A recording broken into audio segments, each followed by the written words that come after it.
What's up, y'all? Lost in Seattle, and Is it Lost in Seattle or Lost in Seattle 2? Oh yeah, y'all ain't gonna see us for a while. By the time you see this story gonna be done moved on in the media, but it don't matter.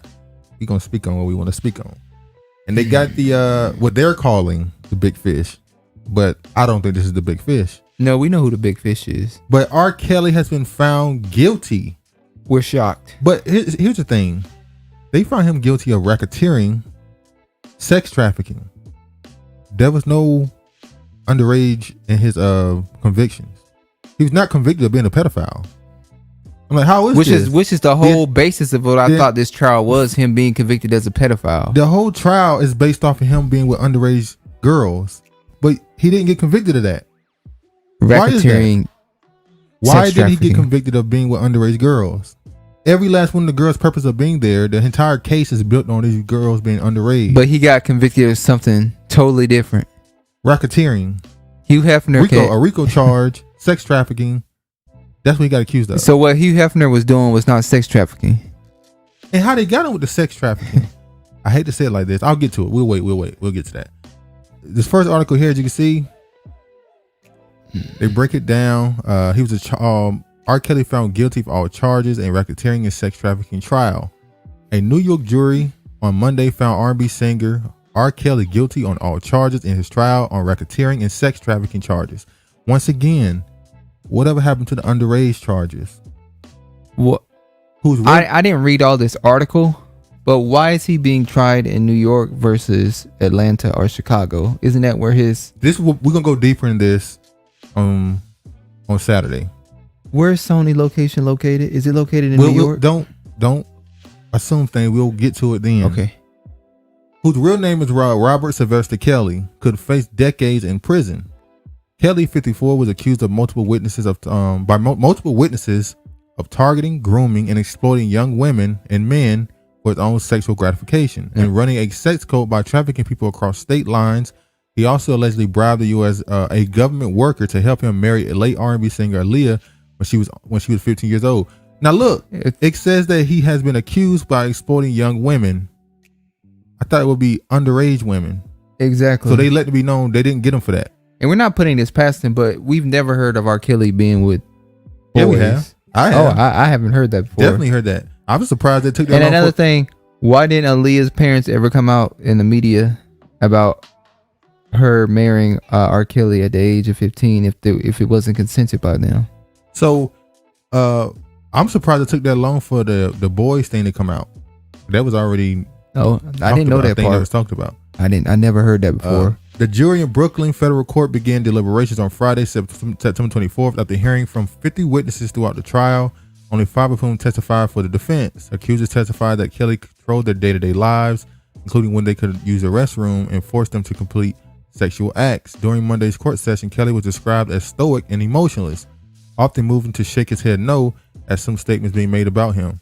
He was charged with 1 count of racketeering and encompassing 14 specific acts and 8 counts of violating a Mann Act for allegedly coercing and transporting victims across state lines.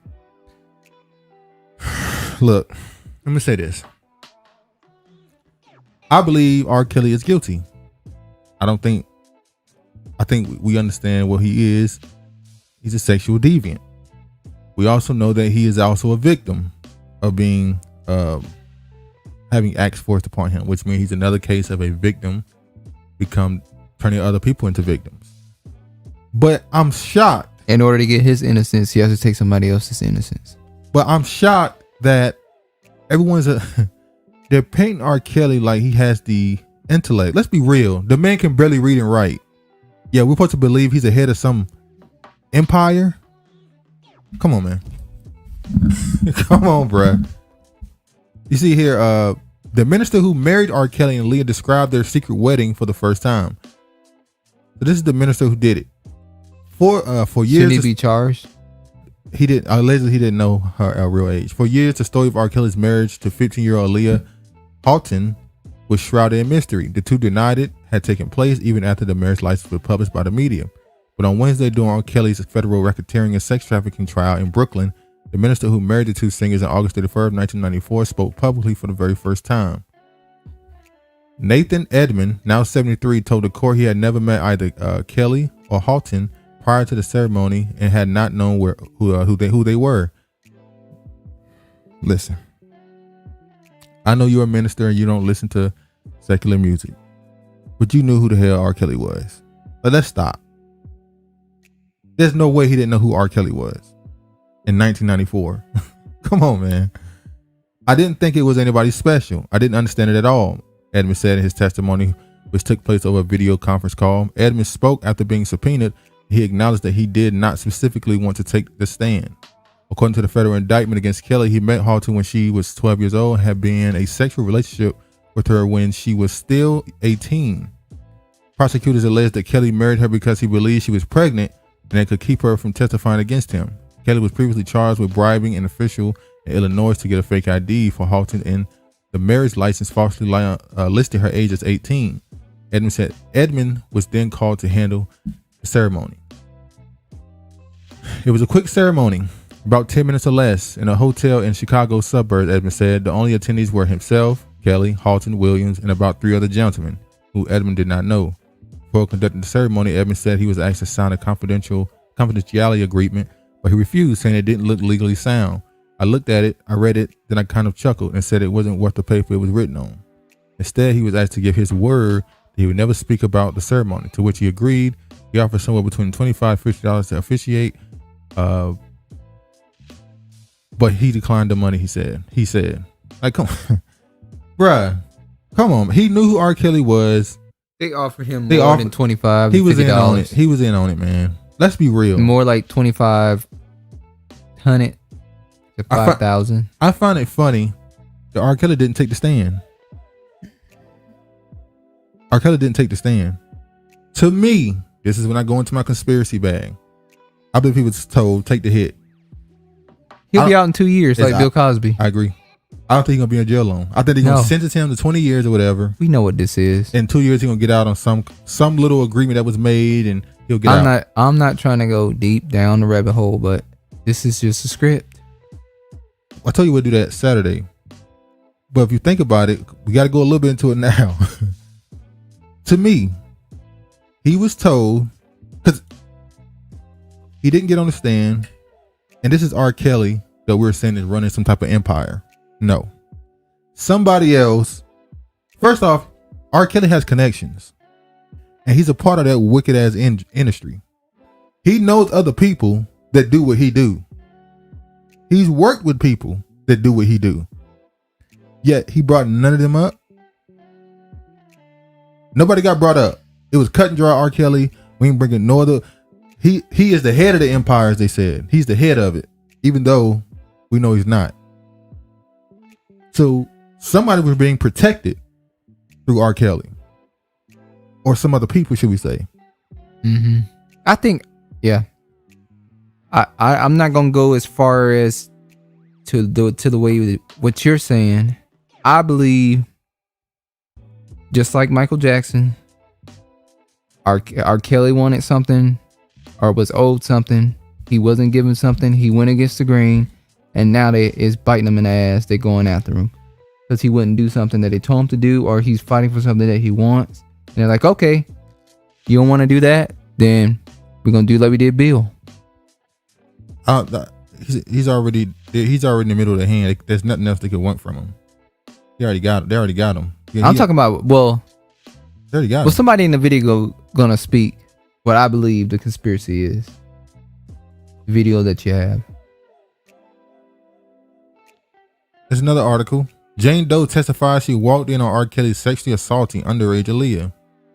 She didn't report it in. Exactly. A Jane Doe who with R. Kelly's background dancer testified Monday that the singer started sexually abusing her when she was 14 or 15 in the early 90s. The Jane Doe, who was introduced to the federal case against Kelly as Angela, also told the prosecutor that she walked in on Kelly sexually assaulting the late singer Aaliyah Halton, who died in a plane crash. We know Angela, who was the 10th accuser in the trial taking place in Brooklyn, New York, said that she and one other woman was playing a pranking game they often played while on tour when they decided to prank Kelly, whose full name is, okay, we get it. When they went to the back of the tour bus to pull the prank on Kelly, Angela, she said, slightly opened the door and saw Robert and Aaliyah in a sexual situation. Angela testified that Kelly's head was between the underage singer's legs while he was on his knees. She said she immediately closed the door behind her and never talked to Kelly about it. See, this is where hard questions got to get asked. Uncomfortable questions. So you're 14, 15. R. Kelly is sexually abusing you. Yet you're pulling pranks on him. I know. But we can't not acknowledge how this look. You're not saying nothing wrong. To all the people look at I'm not sounding crazy right now. We have to acknowledge this. We all watched Surviving R. Kelly. And everybody walked away from that series saying, some of these ain't shit either. Let's be honest. And I'm not talking about the women that accused him. No, I'm talking about their parents. We know that That's who I'm talking to. I'm mainly talking about the parents. I'm talking about the parents. Remember in Atlanta when the girl, that whole story popped, this how it started off, the story that started all of this, when the girl said that the parents said she was missing and that he was holding her captive, and then the girl made a video on Instagram like, no, you sent me to him, and it was proven. The parents literally sent their daughter to him to make her a star. They just mad basically because they ain't getting no checks. He didn't pay them. We can't. How the hell? This is my point. How the hell did R. Kelly go on trial? It started because it was underage women, yet that ain't what he was convicted of. He was convicted of racketeering and sex trafficking. And nobody brought up the parents of the girls who literally sold him and took bribes. They sold their kids to him, took bribes, everything. And yet they were not brought up. It's bullshit. Which let you know they ain't have nothing to do with that. It's something else. It's crazy. You see another one here. R. Kelly controls his accusers with strict rules that they've been revealing in disturbing detail on the witness stand. Here's some of the rules he had for them. Was he holding them hostage because they had left at any time if they wanted to? Apparently, no, they couldn't leave. Okay. R. Kelly enforced a bizarre and strict set of rules that accusers have been outlining in testimony at a federal sex crimes trial. From deciding when they could urinate to dictating their clothing choices. One accuser who lived with Kelly as a teenager kept a handwritten list of some of the singer's rules, which were presented to the jury this week. That list, taken together with testimony of some of R. Kelly's accusers and members of his entourage, demonstrates the abusive control the singer maintained over his former sex partners. Accusers told the jury that Kelly dictated when they could and couldn't leave the room, forced them to have sex with other people he was dating, had strict protocols about how they must greet him. Sounds like a pimp. I mean, that's a pimp. Yeah. He's from Chicago. If Kelly girlfriends didn't follow the rules, they said they were punished in ways that could range from spanking on their bare bottoms to being brutally assaulted or left in a room alone for days.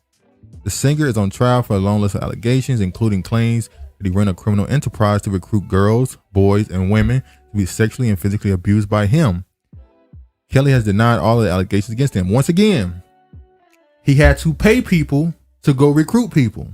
Why are they not on trial? His managers and all those people, why are they not on trial too? If he paid people to go recruit people, those people were aiding him. Yet none of them are on the books. Matter of fact, a lot of them turned informant against him. Yeah. But they get away scot-free. The parents, the people who worked around him, literally were a part of it, and they get away like nothing happened. He's the only bad guy in the situation. Here's some of the rules that Kelly enforced according to the accusers. Called Kelly Daddy. Two of Kelly's accusers testified that he demanded to be called Daddy, a pimp. Asked permission to do just about anything, pimp. Wear baggy clothes. Prosecutor said that Kelly made the women and the girls he was having sex with wear baggy clothes when they were in the presence of other men. Jane told the jury that time she went shopping with a close female friend of Kelly's, who he was also having sex with.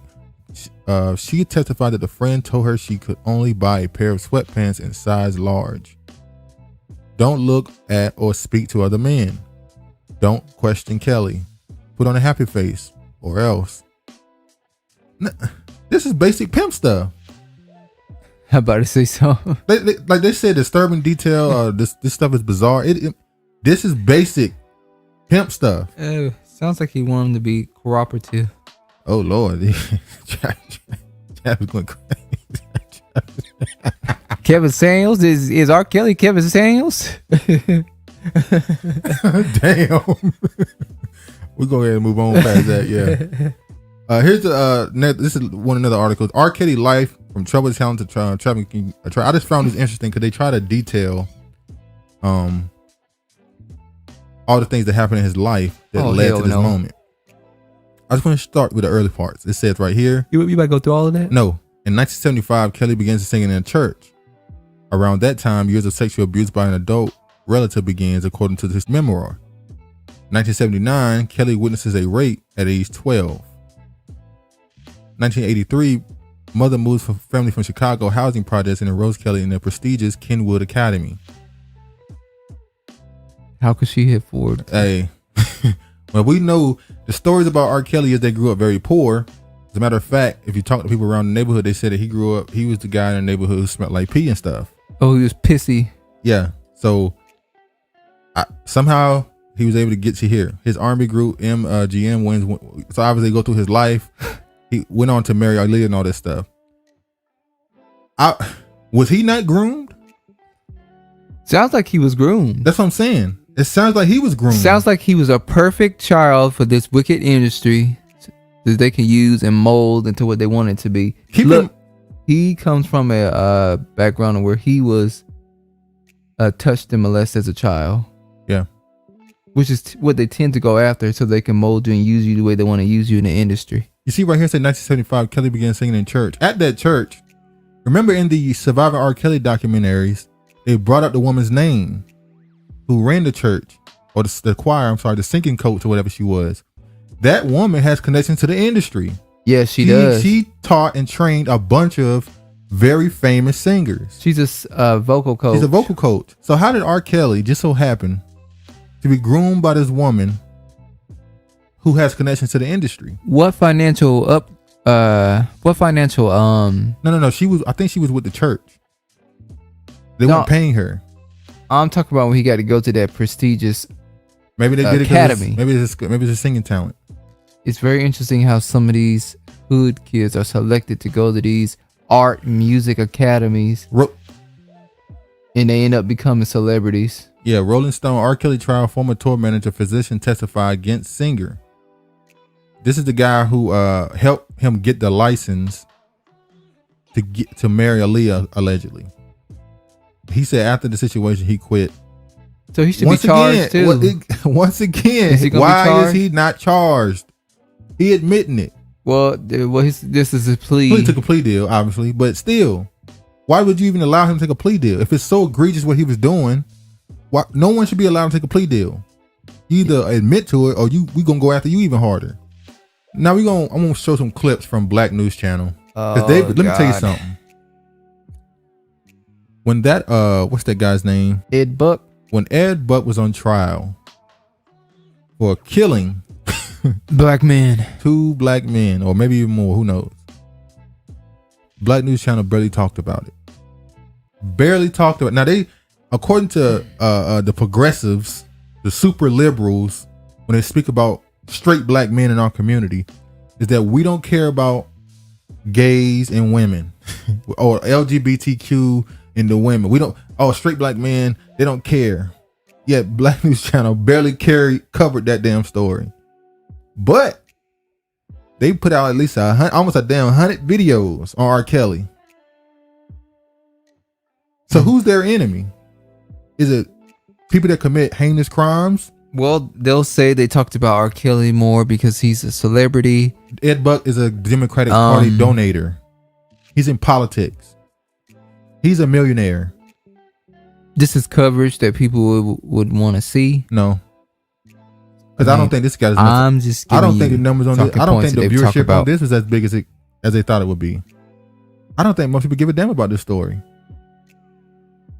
I mean, it's R. Kelly, so it's gonna trend and stuff. But this story didn't really. This was not OJ. This was not. What's another big story that happened? We haven't had an OJ in a long time. Bill Cosby wasn't an OJ. Bill Cosby was a big deal. You think it was? This story is not as big as Bill Cosby's. Put it like that. If you look at who's covering this and how they're covering it and how much time they're spending on it, it's not nearly as much they spent on Bill Cosby, Weinstein, all that. They spent way more time.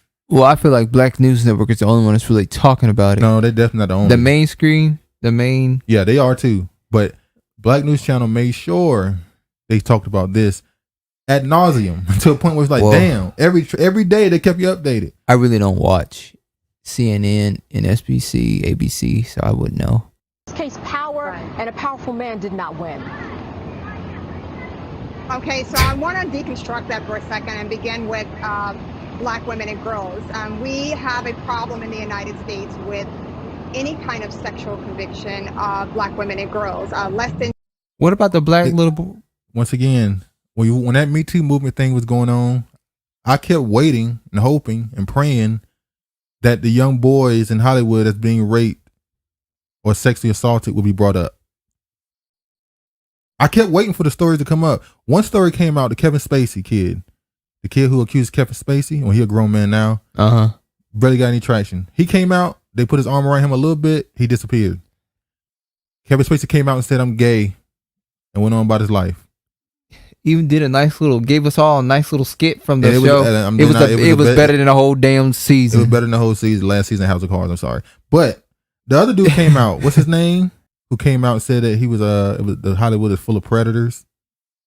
The white guy. Corey something. Oh, he's Corey from Feynman? Boys. He's from that show, Boy that Meets movie.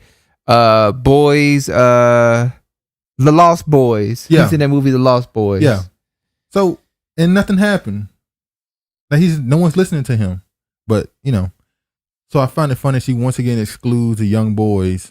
But it involved black women, little girls, and little boys. But she just keen in and only focusing on. Because apparently little boys don't suffer predators. Which they get, they don't get any attention. 2% of sexual crimes actually lead into a substantial conviction, and that number is halved when we talk about Black women and girls.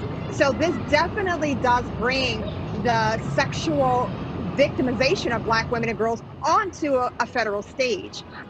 As far as power, definitely powerful men have always been protected by the power of patriarchy and toxic masculinity to do the things that R. Kelly has been doing for 30 years. I really want to reiterate that this has been going on for over 3 decades. From Aaliyah. Aaliyah happened in the 90s.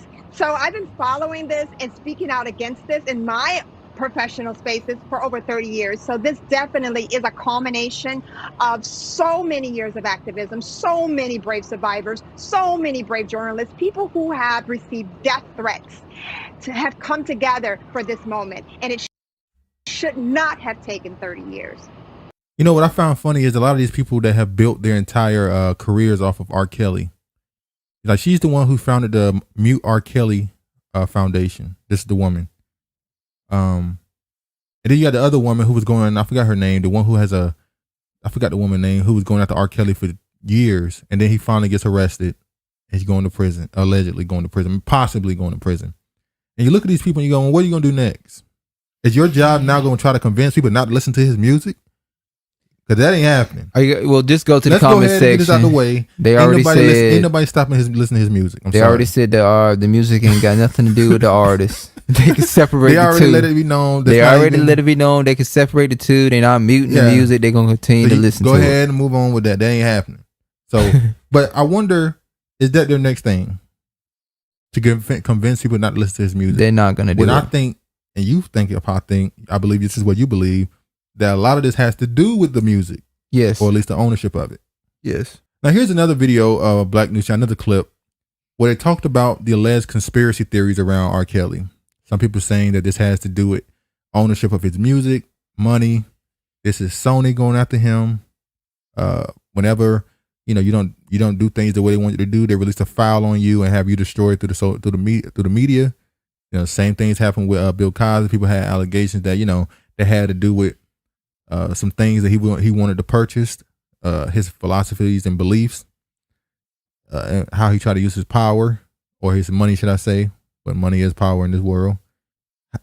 Some people believe he was, kind of scapegoated. So some people say the same thing about R. Kelly. Whatever you believe is your business. But I want y'all to hear her response to people having these theories. And certainly all of them that testified here. I want to bring in Kenyan Barnes, who is one of the co-founders of the Mute R. Kelly movement. Kenyan, we had a conversation about a week ago with Carrie Kelly, who is R. Kelly's brother.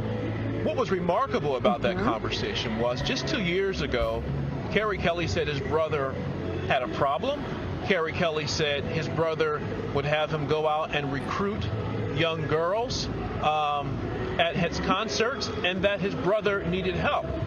Then more recently he said, well, no, there's this conspiracy to destroy my brother. It's clear. It's unbelievable what I'm seeing and hearing in court. Just your reaction, because and because he's not the only one who's saying these things. I have to say it. This woman is in glee right now. She's a witch. Now, let me say this. You should be happy that somebody you believe is a predator has finally been taken off the streets. But there's something about her energy. She's a witch. That it's not really about that. Once again, he was never charged with actually doing anything to underage girls. And I believe he was doing stuff with underage girls. But they didn't charge him with it. Why is that not the biggest? Why is no one talking about that part? They couldn't prove it? What is it? Many people who believe that R. Kelly is somehow a victim of the so-called system. Hold on. There's a black man that said that. Now, hold on. These are two things that's been said right here. Now they're saying that there is no such thing as the system versus black people. He just insinuated that. Now you can separate the R. Kelly thing from that being a real thing. He just says so-called system. So now there's no system now? Nope. Oh, justice works now. The courts work. The government works now. Till his black ass get locked up, then it ain't gonna be working for him. I'm just saying, keep that energy. Next time something happens where a black man gets arrested and we think he's innocent and they find him guilty, this is the point. The so-called justice system. You said so-called justice. That has nothing to do with R. Kelly, that part. Oh, I'm just saying, you saying there is no system. Okay. Right. Wow. Well, if you go on YouTube, there are videos that I allegedly got a free Tesla because they were playing R. Kelly's music. So, I have to be really careful when I hear this, and I take this with a grain of salt. However, it does have real world consequences. There was no mass conspiracy against R. Kelly. No one conspired with Sony Records to keep whatever money that Mr. Brister alleges. I remember a professor of mine at George Washington University introduced us the concept of confirmation bias and cognitive dissonance. And basically, when you think about what cognitive dissonance is, it literally is a way to not feel the psychological pain that the truth will cause. And the truth in this case is that his godfather is a sexual predator. And that's more difficult to accept than there must be some grand conspiracy against him. So my thoughts when I hear this is that this is just cognitive dissonance gone amok on steroids. And unfortunately, Mr. Brister is going to believe what he believes, but the United States government saw differently, and they looked at the evidence. And this is why R. Kelly was found guilty. Now, another thing I got to bring up. Another thing I have to bring up, and I'm not comparing the situations. Once again, do I believe R. Kelly is guilty of these things? Particularly with the underage girls, yes. But they got R. Kelly for sex trafficking. And you know how they got it from him? They said that he purchased sexual acts from women, prostitution, and then took them across the border. Do you know who else they got with that? That boxer? Jack Johnson. They said that Jack Johnson was paying for services and was driving the women across the border. And they said that's sex trafficking. Once again, I'm not comparing Jack Johnson and R. Kelly. I'm just saying they used that law the exact same way for R. Kelly and for Jack Johnson. I'm just saying. I'm going to say what I really want to say for the pod. They're not going to like what I have to say.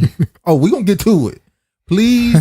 Y'all not going to see this till Friday, but this Saturday, we got something coming. Now, this is R. Kelly's godson. And these are some of the conspiracies that woman was talking about.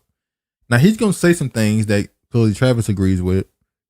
And I agree with him too somewhat. Where the reason why he believes R. Kelly is being targeted. This is what he believes. It's R. Kelly's godson, allegedly. What do you have to say to the victims, to people related to the victims, to people who were R. Kelly fans and now say he is a guilty man? Why are you saying this isn't true if this is what justice has served, so to speak? Tell us your side. Because I believe that it was all a plan from the beginning.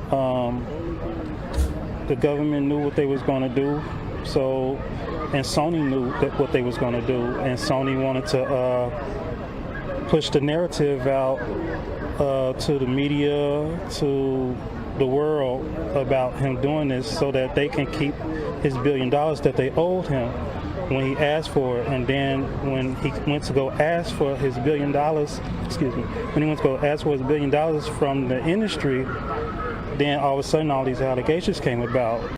Now hold on. A billion?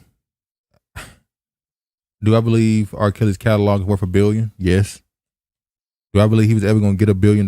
No. Hell to the no. This is the part where I kind of go, It's not where the part where I go, Michael Jackson felt the same way. Yeah. He owed Michael Jackson. How much money did he owe Michael Jackson? What? How much money did Sony owe Michael Jackson? What? I think it was $1 billion. It was either 500 million or it was $1 billion that Sony owed Michael Jackson. Remember, Michael Jackson said he owned half of Sony. You gave some numbers that's a big difference. 500 million to $1 billion. Like, okay, look it up for yourself. Yeah, to get the complete facts and details, because we don't like putting out misinformation on here. He knows what happens when you start putting out misinformation on YouTube. That's for a week. That's what happened. You get a strike. What they classify as misinformation is not necessarily misinformation. So yeah, so that's what he believed. And then they started investing into things to destroy his name. If you Google search his name, you see all these bad things. Let me say this.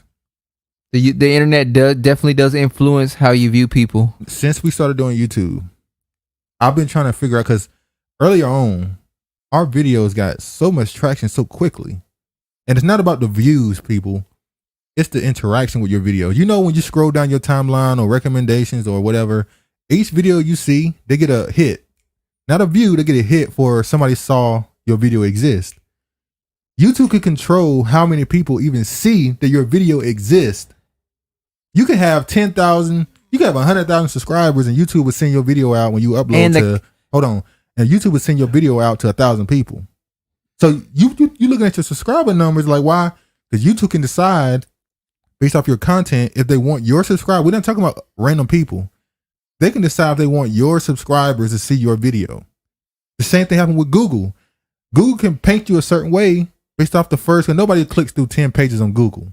If it's not on the first page, people are researching, people just re-look up something. Nobody goes to page 2, 3, 4, 5, especially not past page 3. So if in 3 pages, I can paint your entire life narrative on Google, the most popular search engine. I can paint an entire narrative about you within 3 pages of search items. So I kind of agree with him on that. If you look your name up, especially the celebrities, some of them look their name up, they see nothing but negative stuff. And you're like, damn, why am I seeing this story from 5 years ago on the first page? Because there's a certain narrative they want attached to that person. Hell, I'm pretty sure right now, if I look up Chris Brown, within the first 4 pages, something about Rihanna will come up. I'm pretty sure. So that stuff will follow you.